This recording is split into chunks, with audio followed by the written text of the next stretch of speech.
They reach the next room, which is an altar, and Jiang runs towards it to see if there is a way out. He sees a door on the altar with some writing on it. Gerard reads the writing and tells someone to lie on the altar, which Tracy agrees to do. As she lies down, the gate opens, but Gerard tells them that the writing says that a sacrifice is needed to open the gate, so someone will have to keep lying on the floor for others to go through. Ao says that they should just find some rocks and place them on the altar. That way, they all can escape, but when they look around, they can't find any rocks, and the available ones wither away as you touch them. Romeo says that Ning should be the one to be used as the sacrifice because he is already half dead. When Sujin disagrees, he calls a vote which results in 6 votes in favor of leaving Ning here and 4 against it. Jiang tells everyone that he has no objection to the vote, but to get Ning, they will have to fight him first. Romeo asks Andra, who is carrying Ning, to put him on the altar, but Andra refuses, saying that he is a soldier and will never leave a comrade on the battlefield. Jiang hits Romeo and makes him unconscious, after which he calls a vote to leave Romeo here, which everyone agrees to. They go through the door and manage to get outside the pyramid. Jiang now tells Andra to get some rocks so they can get Romeo out as well. Meanwhile, Romeo wakes up and starts crying, realizing he has been left alone when he is attacked by something.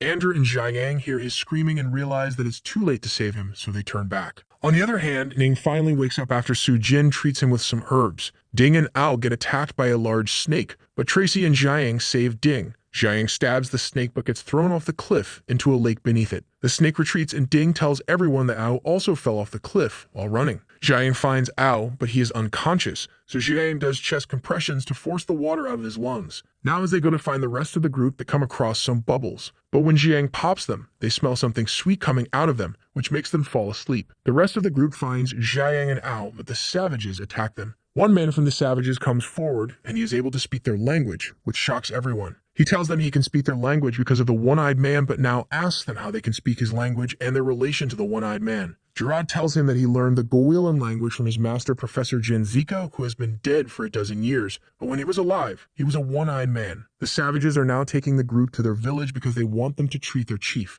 On their way, Jiang tells Ning that the savages' village is in the way of their destination, so they will have to flee when the chance arrives. As they reach the village, Gerard and Sujin go with one of the savages to treat their chief, but seeing that a woman is coming with him, he starts yelling at them because they believe in men's superiority and think women can't do anything. An old savage arrives and tells him to let the girl come along. After inspecting the chief, Sujin diagnoses him with malaria, which is to be treated with quinine, which can be extracted from cinchona. Gerard tells everyone that the chief has allowed 3 group members to search for cinchona, and if they can't do so before sunrise, all the other hostages will be killed. Sujin, Tracy, and Andrew go to find cinchona, while the others are taken to their cells. In their cell, Gerard reads the writing on the wall. It says that the savages had no treatment for malaria, so whoever got infected was offered as a sacrifice. Then 10 years ago, the white-skinned people arrived and used their guns to defeat the savages. Many people were captured, but the white devils disappeared into the volcano. One day, a one-eyed man appeared out of the volcano and treated them for malaria. He could also speak their language and taught the savages his language as well, but when a fleet arrived from the sea, he disappeared.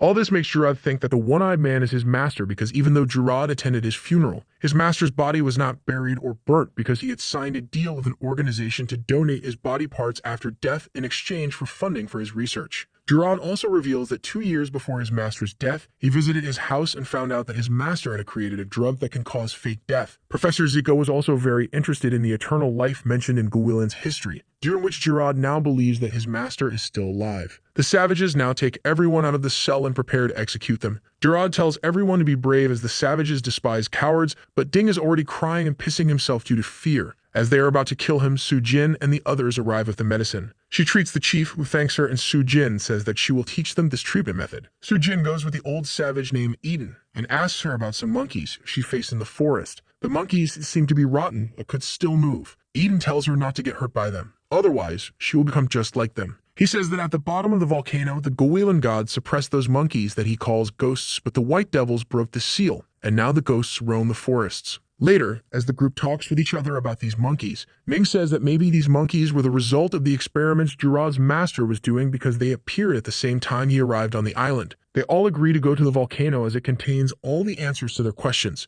At a mansion, a man arrives to meet with Mr. Liu and gives him his reward for winning a bet against his boss. Mr. Liu asks the man if Su Jin is still alive, but the man refuses to answer. Mr. Liu bets that the group will be able to survive because Ning is still alive. As the man is about to leave, he is stopped by Professor Zico, who is also present in the mansion. He also takes his reward for winning the bet and now bets the same as Liu. Zico asks Liu why he believes in Ning so much, and Liu says that these obstacles are nothing for Ning. But when Zico tells him that Ning is suffering from amnesia, he gets a little nervous. Meanwhile, the group gets along with the savages as they go fishing together, and Su Jin is even teaching Eden how to treat different diseases. Jiang now takes a puff from the pipe that Eden is smoking, but it's too hard for him, so he passes out.